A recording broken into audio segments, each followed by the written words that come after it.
Imaginez un monde où le pouvoir et le luxe cachent une solitude invisible. Où derrière les sourires parfaits et les apparences impeccables se jouent des combats intimes que personne ne voit. Élise Valmont, première dame, a vécu l'humiliation en plein vol, le poids des regards et la pression constante d'un monde politique impitoyable. Mais ce qui aurait pu la briser est devenu sa plus grande force. Aujourd'hui, découvrez comment une femme a transformé la honte en courage, la douleur en inspiration, et est devenue un symbole de résilience et de vérité. Préparez-vous à plonger dans l'histoire bouleversante et inspirante d'Élise Valmont. Le soleil se couchait sur la capitale, peignant le ciel de nuances orangées et violettes, tandis qu'Élise Valmont, épouse du président, restait silencieuse dans le jet privé, regardant les nuages défiler sous ses yeux. Chaque voyage officiel était pour elle un mélange de beauté et de solitude, un rappel constant que derrière le luxe et les sourires calculés se cachait un poids que personne ne voyait vraiment. Depuis l'élection de son mari, Alexandre Valmont, sa vie avait basculé dans un monde de protocoles rigides, d'applaudissements orchestrés et de regards scrutateurs. Les soirées officielles, les interviews, les conférences internationales, tout semblait parfait à l'extérieur, mais à l'intérieur, elle portait une pression constante, un fardeau invisible de dignité et d'exigence. Ce soir-là, alors que le jet se posait sur le tarmac d'une ville étrangère pour un sommet international crucial, un incident apparemment banal bouleversa sa soirée. Un jeune assistant, maladroit et stressé par l'agitation, fit tomber un dossier juste devant elle. Les journalistes présents étouffèrent un rire nerveux, tandis que les caméras captaient l'image d'Élise, hésitante, le visage rougi par l'embarras. Un silence lourd s'installa quelques secondes, et elle sentit la honte l'envahir, un poids brûlant qui lui serrait la poitrine. Pourtant, elle se redressa avec dignité, relevant la tête, consciente que ce moment ne devait pas la définir. « Ce n'est pas toi, ce sont eux », murmura-t-elle à voix basse en pensant à son mari, qui l'observait avec inquiétude. De retour dans le jet, la nuit tombante enveloppant l'appareil, Élise s'assit seule, serrant son carnet de notes contre elle. Elle y écrivait depuis quelques semaines déjà, laissant libre cours à ses émotions, ses frustrations, et surtout à ses réflexions sur le rôle qu'elle voulait réellement jouer. Elle savait qu'elle pouvait être bien plus qu'une figure de décoration, elle pouvait devenir une voix, un symbole de courage et de vérité. Ses doigts effleuraient les pages, les mots formant un fil invisible reliant ses moments de faiblesse à sa force intérieure. Si je peux transformer ma douleur en force, peut-être que d'autres pourront aussi trouver le courage de se relever, écrivait-elle en silence. Chaque phrase était un petit pas vers la liberté émotionnelle qu'elle cherchait depuis si longtemps. Quelques semaines plus tard, lors du sommet, Élise eut l'occasion de parler avec d'autres épouses de dirigeants venus du monde entier. Elles s'étaient regroupées dans un coin tranquille de la salle, loin des caméras, partageant des confidences, des rires étouffés et parfois des larmes. « Je sais exactement ce que tu ressens », lui dit une femme élégante en posant sa main sur la sienne. « Personne ne voit nos sacrifices, nos inquiétudes, et nos moments de doute. » Élise sentit un soulagement immense, un poids se dissiper. Pour la première fois, elle comprit que sa vulnérabilité pouvait devenir une force, et que son expérience, même humiliante, pouvait inspirer et réconforter d'autres personnes confrontées aux mêmes pressions invisibles. Le destin ne tarda pas à lui donner l'occasion de transformer ses convictions en action. Quelques jours après le sommet, une crise politique éclata dans son pays, des manifestations massives s'organisaient dans les rues, exigeant transparence et justice, tandis que les médias et les réseaux sociaux amplifiaient chaque mécontentement. Alexandre, impassible en apparence, consultait ses conseillers dans une salle de contrôle, les écrans reflétant l'agitation dans tout le pays. Élise, debout à ses côtés, sentit que c'était le moment de parler. « Les gens ressentent l'honnêteté », lui dit-elle doucement. « Montre-leur que vous comprenez, que vous écoutez, que vous ressentez. » Son mari la regarda avec un mélange de surprise et d'admiration. « Tu as raison », murmura-t-il. Et ensemble, ils décidèrent de monter sur l'estrade, Alexandre prononçant un discours sincère et transparent, et Élise à ses côtés, symbole de compassion et de résilience. La foule, attentive, ressentit la sincérité de leurs mots. Pour la première fois, le monde vit un président humain, accompagné d'une femme qui n'avait plus peur de montrer ses émotions, ses doutes, et sa force tranquille. Dans les jours et semaines qui suivirent, Élise trouva sa véritable place. Elle n'était plus seulement la première dame qu'on voyait lors des cérémonies, mais une voix respectée pour sa lucidité, sa capacité à transformer l'humiliation et la douleur en force et en inspiration. Des jeunes femmes et hommes venaient la voir, lui racontant comment son parcours les avait encouragés à affronter leurs propres défis et à ne pas laisser le regard des autres les définir. Chaque sourire, chaque mot de gratitude renforçait sa conviction que son expérience, même la plus difficile, avait un sens. Des années plus tard, en publiant son livre, elle partagea son histoire au monde entier, racontant comment l'humiliation dans un jet privé avait été le point de départ d'un voyage de résilience, de vérité et de courage. Ces pages étaient remplies de moments intimes, de réflexions profondes, de douleurs surmontées et d'espoirs renaissants. Les lecteurs, touchés par sa sincérité, comprirent qu'au-delà du pouvoir et de la politique, il y avait des êtres humains avec leurs émotions, leurs luttes et leur capacité de se relever. Et Élise, assise parfois sur le balcon du palais, regardant les étoiles et sentant la brise sur son visage, savait que son parcours n'avait pas seulement changé sa vie, mais qu'il inspirait désormais des millions de personnes à transformer leurs moments de vulnérabilité en force. L'humiliation n'avait été qu'un début, une épreuve qui avait ouvert la voie à la lumière, à la résilience et à l'espoir. Elle avait appris que derrière chaque titre et chaque pouvoir, il y avait l'humanité, et que parfois, la plus grande influence ne venait pas de la politique ou de la richesse, mais de la capacité à rester vrai, à affronter les regards du monde et à se relever avec dignité, courage et compassion. Dans ce monde de pouvoir et de privilèges, Élise avait trouvé sa voie, et avec elle, la preuve que même dans les moments les plus sombres, la lumière pouvait renaître. Après ce sommet qui avait changé sa perception de son rôle, Élise sentit une énergie nouvelle grandir en elle. Elle n'était plus simplement l'ombre d'un président, elle était une femme capable d'influencer par ses mots, ses actions et sa présence. Les longues nuits passées à écrire dans son journal se transformaient désormais en stratégie pour sensibiliser, pour montrer qu'il était possible d'être à la fois vulnérable et forte. Elle savait que chaque geste comptait, et que le public, même distant, pouvait ressentir sa sincérité. Un matin, alors qu'elle parcourait les couloirs du palais, elle croisa un jeune journaliste qui lui posa une question inattendue sur sa vision du leadership. Élise sourit intérieurement. Le vrai pouvoir n'est pas celui que l'on voit, mais celui que l'on ressent, pensa-t-elle. Ses réponses, mesurées et honnêtes, surprirent certains conseillers habitués à des discours protocolaires. Elle comprit alors que sa voix avait un poids, que son expérience pouvait éveiller les consciences et inspirer la nouvelle génération. Lors d'une visite officielle dans une ville côtière, Élise observa les habitants accueillir le président et son équipe avec des applaudissements sincères. Mais elle remarqua aussi les regards timides, les mains tendues, parfois la peur ou l'incompréhension dans les yeux des plus jeunes. Dans ces moments, elle se rappela son propre sentiment d'humiliation dans le jet privé et sut que sa mission allait au-delà des apparences, montrer l'humanité derrière le pouvoir.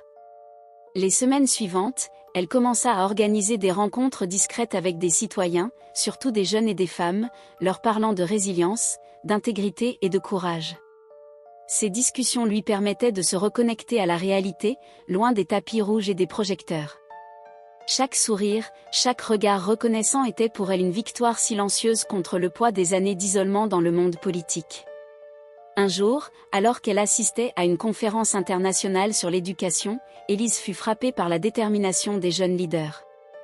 Elle se rendit compte que l'humiliation et les obstacles qu'elle avait traversés l'avaient préparée à comprendre leur lutte. Ces paroles, lorsqu'elle partagea son expérience, résonnèrent profondément, même lorsque le monde vous regarde avec jugement, votre force intérieure peut changer votre destin. Dans les mois qui suivirent, elle fut invitée à plusieurs émissions de télévision et podcasts pour parler de son parcours. Sans jamais critiquer publiquement son mari, elle raconta des anecdotes sur les sacrifices invisibles, les doutes et la nécessité de rester fidèle à ses valeurs.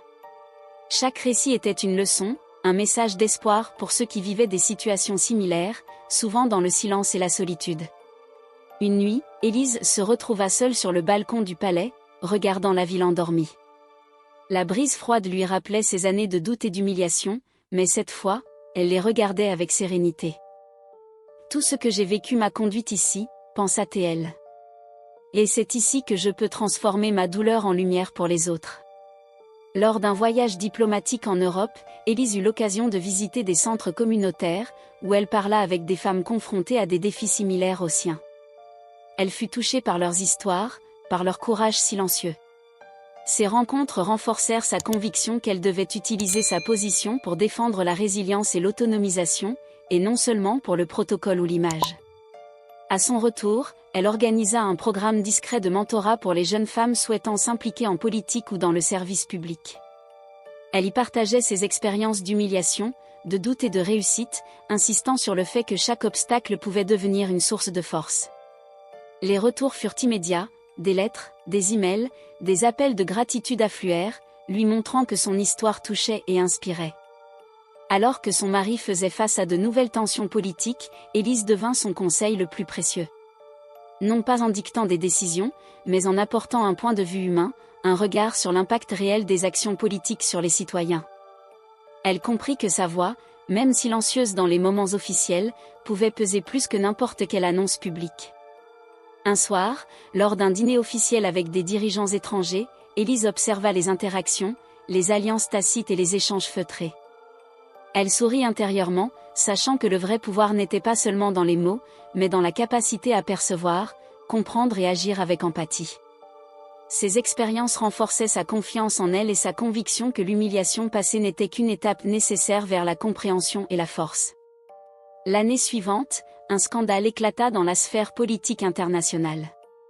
Au lieu de céder à la peur ou au silence, Élise écrivit un discours pour son mari, mettant l'accent sur l'honnêteté et la responsabilité. Le discours, diffusé à l'échelle nationale et internationale, fut salué pour sa transparence et son humanité. Elle comprit alors que son rôle n'était pas seulement celui d'une figure secondaire, mais d'un catalyseur de vérité et de respect. Lors d'une cérémonie de remise de prix, Élise fut invitée à parler devant un large public de jeunes leaders et étudiants. Elle raconta son parcours, ses humiliations, ses doutes et sa résilience. Chaque mot, chaque pause, chaque respiration captiva l'audience. Les jeunes écoutaient, fascinés par une femme qui avait transformé ses blessures en source de lumière et de courage. Avec le temps, son livre autobiographique fut publié, relatant sa vie derrière le pouvoir, les sacrifices, les moments d'humiliation et de révélation. Le livre devint un succès mondial, touchant des millions de lecteurs et offrant une perspective intime sur la vie d'une première dame, sur la politique, mais surtout sur la force humaine et la résilience face aux épreuves. Enfin, dans les dernières années de sa vie publique, Élise se retrouva souvent sur le balcon du palais, regardant les étoiles et repensant à tout ce qu'elle avait traversé.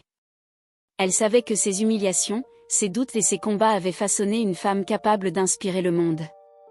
Elle avait appris que la vraie puissance réside dans la sincérité, le courage et la capacité de transformer les épreuves en lumière. Et ainsi, l'histoire d'Élise Valmont devint un symbole éternel de force, d'espoir et d'humanité pour tous ceux qui cherchent à dépasser leurs propres limites.